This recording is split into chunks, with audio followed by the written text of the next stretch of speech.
আসসালামু আলাইকুম রহমতুল্লাহ। সম্মানিত ভাই বোনেরা, ভালো আছেন? মহান আল্লাহর অশেষ রহমতের লক্ষ্য কবুতর, এটিকে অনেকে ময়ূরপঙ্খী কবুতর বলে, অনেকে অন্যরকম নামেও ডেকে থাকেন। এই কবুতরটি সৌন্দর্যবন্ত একটি কবুতর।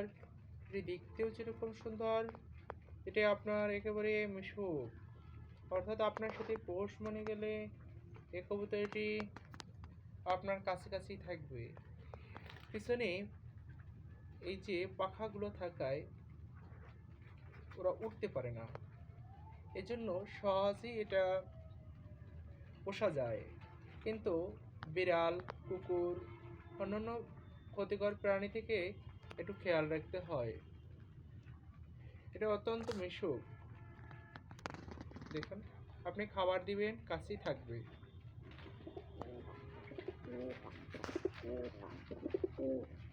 এদের ডাকগুলোও অত্যন্ত মধুর। এদের খাবার দাবার সহজলভ্য। ভুট্টা খাবে, গম খাবে, এছাড়া মিক্স খাবার রয়েছে, উন্নত মানের যে খাবারগুলো সেগুলোও খাবে। আমি মাঝে মাঝে এদেরকে ভুট্টা ভাঙা, চাল, ভাত, সহজলভ্য খাবারগুলো দিয়ে থাকি। আপনার দামি খাবারগুলো দিলে আরও এটা সুস্বাস্থ্যবান হয়ে থাকে। আপনি যদি সৌন্দর্যবন্ত কবুতর পালতে চান, তাহলে লক্ষা কবুতরই পোষণ করতে পারেন। কারণ এই কবুতরটি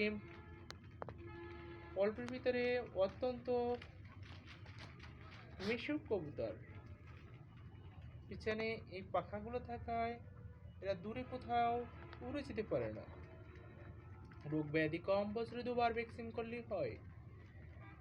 একবার শীতের সময়, একবার গরমের সময়, এবং মাঝে আমি এদেরকে গরম পানি করে দিয়ে থাকি, যেটা সকাল এবং বিকালে।